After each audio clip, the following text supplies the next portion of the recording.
Takže zdravím vás, priatelia. Dneska si dáme znova nejaké rozbalovanie balíku. Je tam nemecká helma a slovenská pracka. Slovensko štáta je s opaskom v podstate kompletná, ale je to dosť v takom horšom stave. Čo je na prd, samozrejme. No teda, ak sa mi to vôbec nejakým spôsobom podarí otvoriť.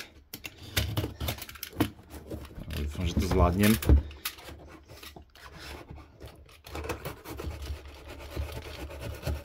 To zabalil, ako keby to malo ísť do vojny alebo na front.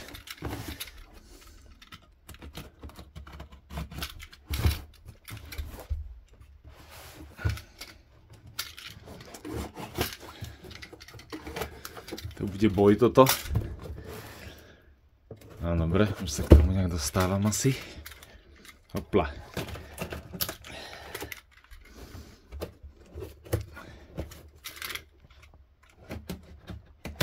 Zle sa mi to otvára. Troška si to napravíme.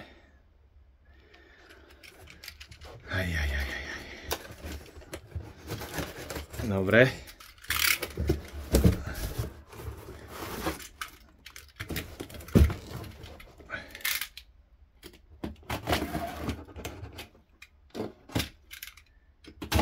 Dobre.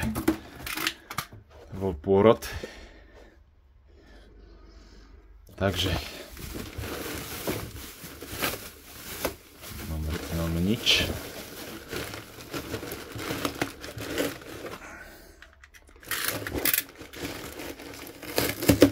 Dobre.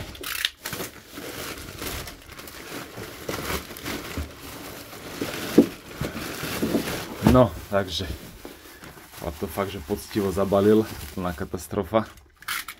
Ale čo už nevadí. Dobre. Takže tuto máme pracku slovenský štát. Vidíme, že je v takom horšom stave.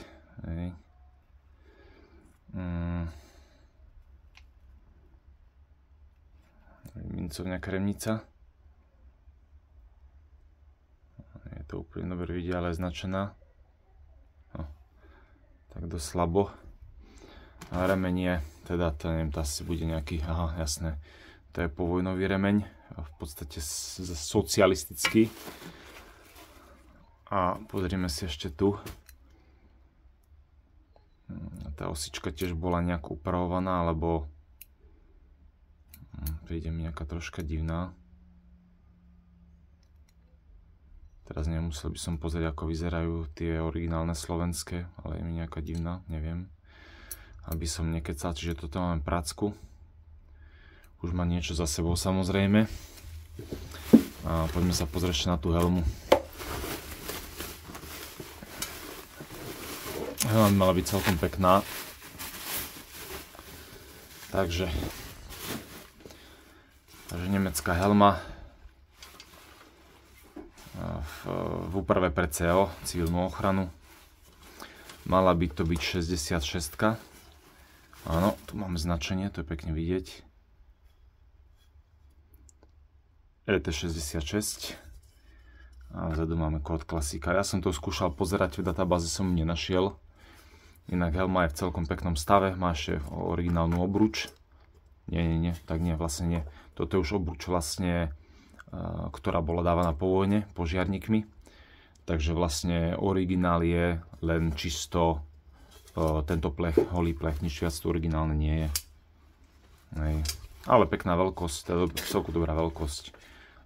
Plech je nepoškodený, nemá nejaké chyby, nie je zrdzavený.